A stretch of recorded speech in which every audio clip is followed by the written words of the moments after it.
Moshe Rabbeinu is begging Hashem to be allowed to enter the land of Israel. That's how the parsha begins. Vaeschanan el Hashem ba'esahi lemor. Moshe recounts, I was pleading with Hashem, I was davening at that time, please let me enter into the land of Israel. And of course, we know that heartbreakingly the answer to Moshe was no, and he wasn't able to lead Bnei Yisrael into Eretz Yisrael. Maybe you've heard before, but the Midrash says, it's quoted by the Das Zakanim on this pasuk, that the gematria of Vaeschanan, if you put in the numerical evaluations of each letter, it totals 515, which teaches us that Moshe Rabbeinu didn't daven just once or twice or 100 or 200 times, but in fact Moshe davened 515 times to Hashem to be able to enter the land of Israel. Which I guess, simply understood, the Midrash is teaching us that Moshe davened a lot, and that we should all daven a lot. Don't give up after once or twice. But what I would like to explore today is what is behind this number 515. It seems a bit random. Of course, it can't be random if the Midrash writes it, but why didn't the Midrash say 200, 300, 1,000, 2,000? Why 515 tefillos? Why is that the magic number of prayers that Moshe davened to Hashem? Moreover, it might sound like a bit of a silly question, but I think it is fair to ask, how and when did Moshe daven these 515 tefillos? Was it all in one day, just going back and forth? Please Hashem, can I go? No. Please Hashem, can I go? No. Please Hashem, can I go? No. And then 512 more times? Was it 103 tefillos a day for 5 days? When did Moshe daven these? That's a lot of tefillos. When did Moshe daven these 515 prayers? And lastly, it's kind of strange because Hashem had already promised Moshe that he wouldn't be entering the land of Israel. Lachin lo saviu es ha'am hazeh. Hashem had said earlier, therefore you will not bring this nation into the land of Israel. Our sages understand that this was a decree. This took the power of an oath. It was sworn to Moshe, more or less, that he would not be entering the land of Israel. What made him think that something had changed and that his tefillah can overturn an oath? In fact, Rashi addresses this question, and Rashi says that for some reason, after the battles against Sichon and Og, once Moshe had successfully defeated those two nations, leading Bnei Yisrael, he thought maybe Shema Hutar Haneder. He thought that maybe that the promise that Hashem had taken against him was now nullified or was now rescinded. But we have to wonder why. What was it about specifically this time? Especially because the pasuk emphasizes Ba'es Hahi. This took place at a very specific time. There was something that changed that caused Moshe to begin davening that maybe this oath that was taken by Hashem against him entering the land could be changed or could be rescinded. When Hashem first promises this to Moshe, he doesn't seem to argue. He accepts it, probably begrudgingly, heartbreakingly, but he understands that this is what's been decided. Why now, a few weeks before his passing, does Moshe decide he's going to start davening for it again? Maybe because it was just the end of his life, but he still has a few weeks left. What was it that changed and that prompted him to think that maybe now Shema Hutar Neder, maybe the oath has been changed and maybe his tefillos can change what Hashem had already decreed against him? So Parshas Vaeschanan is always read on the Shabbos right after Tisha B'Av. It always comes along with the Haftorah, Nachamu, Nachamu, Ami, from the prophet Yeshaya. We call it Shabbos Nachamu, a Shabbos of comfort and consolation after the mourning and sadness of Tisha B'Av. Which means it's also always the Shabbos right before one of the most important and underappreciated days on the Jewish calendar. The Gemara in Maseches Tanis says, Lo hayu yomim tovim ki Yisrael. There were no greater days, there were no better days for the Jew. There are no better days for the Jewish people on the calendar than 2 days. Yom Kippur and Tu B'Av. The 15th day of the month of Av. Now the Gemara has no problem explaining why Yom Kippur is one of the best days of the year. By the way, it doesn't say it's one of the most fun days of the year. It's hard, you get hungry, but the Gemara says, Bishlama, Yom Kippur. Of course, it makes sense that Yom Kippur is one of the best days of the year. It's a day of Slicha Mechila. It's a day of forgiveness. It's a day where you can begin with a heavy load of sins. And after experiencing the day and fasting and davening and repenting, you can come out almost a whole new person. That feeling and that sense of cleanliness, a new fresh slate, a new opportunity at life. What's better than that? So we understand very well the Gemara says that Yom Kippur is one of the best days of the year. But why Tu B'Av, the 15th day of the month of Av? How could the Gemara categorize that as one of the greatest days of the year and put it uniquely along and almost on par with the day of Yom Kippur? So the Gemara actually has about 5 or 6 different explanations of things that happened or happen on Tu B'Av and what makes this day so special. But the first thing that the Gemara says, and the first thing that really happened on this day that made it unique, was all the way back when the Jews were in the desert. And remember, very early on in our travels, we sent spies. The Cheda Meraglim, the spies returned, and they returned with a negative report. The Jewish people were up in arms, crying, all upset that they didn't want to go to Israel anymore. Of course, this is one of the reasons that we have Tisha B'Av. The Midrash says, well, you're going to cry for no reason. I'll make this night, and it was the 9th of Av, I'll make this night a night of crying for all generations. What happened was Hashem decreed that that nation, because of the sin of the spies, would no longer be allowed to enter into the land of Israel. Tragically, all of the men between the ages of 20 and 60 would have to die out. That's why we wandered the desert for 40 years, until finally that whole generation passed on, and a new generation would be the ones to enter the land of Israel.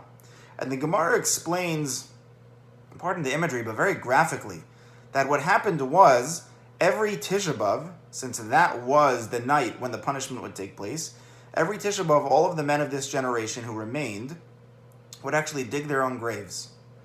And they would go to sleep.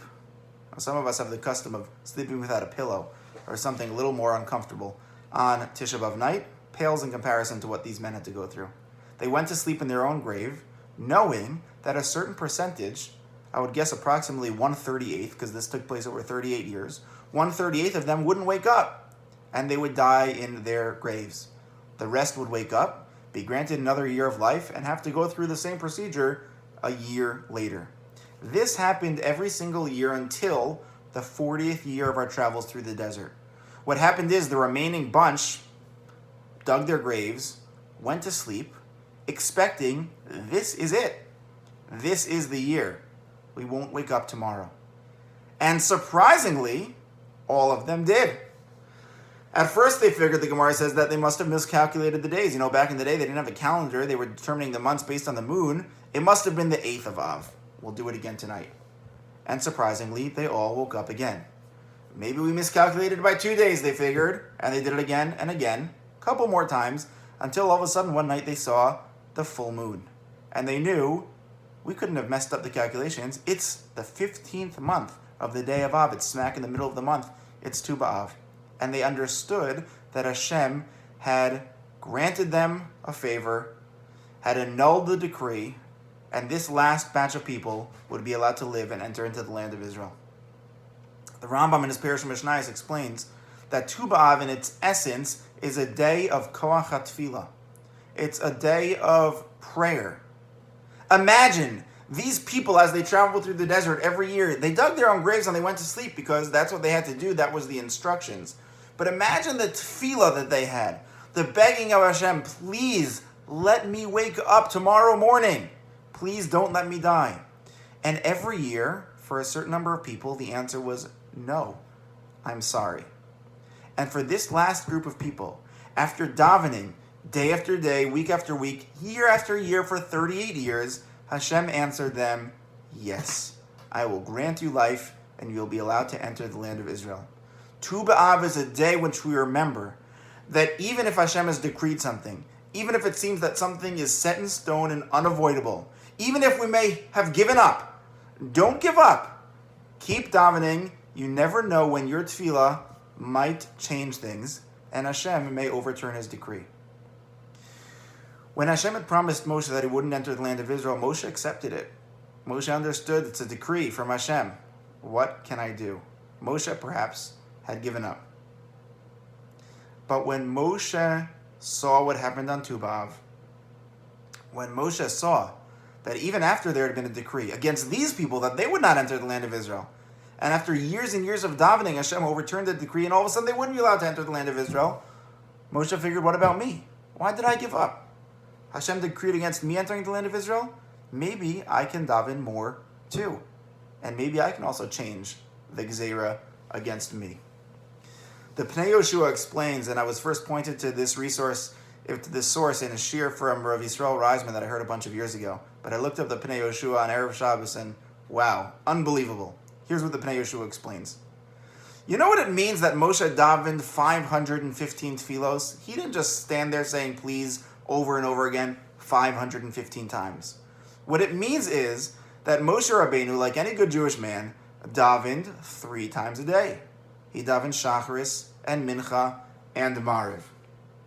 When did Moshe begin in his private tefillah adding in a special tefillah that he should be able to enter the land of Israel? Adding in a special tefillah that the gzeira, the decree against him, be overturned? As we just mentioned, he learned that lesson on Tu B'Av. On the 15th day of the month of Av, he began davening. Well, let's do a little math. Moshe died on the 7th day of Adar. How many months are there between Av and Adar? Well, we have Elul, Tishrei, Cheshvan, Kislev, Teves, and Shvat. 6 full months. Let's assume, because the way the calendar usually works out, is that about every other month has 30 days and every other month has 29 days. So let's assume that there were 3 months with 30 days and 3 months with 29 days. 3 times 30 is 90. 3 times 29 is 87. So that's 177 days of those 6 months in between Moshe's last Tu B'Av and the day of Moshe's passing. Now don't forget, there were still a couple of weeks left in Av. In fact, if Moshe came to this epiphany on the 15th day of the month of Av, and let's assume that Av had 30 days that year, so 15 through 30 is another 16 days. That takes us from 177 all the way up to 193. But wait, Moshe didn't die until Zayin Adar on the 7th day of Adar, so he had 7 days. Of course, he was davening until the day of his death. He had 7 more days, the first 7 days of the month of Adar, which takes us from 193 up till 200. However, Moshe didn't daven for the decree to be overturned on all 200 of those days, because the Gemara teaches us that on Shabbos, we don't ask for personal requests. We don't make the bakashos of a yachid. We don't ask for things that we want. Our tefillos stick to the day and the themes of Shabbos and things that are of national concern. So Moshe wasn't davening for this on Shabbos. 6 days a week he was.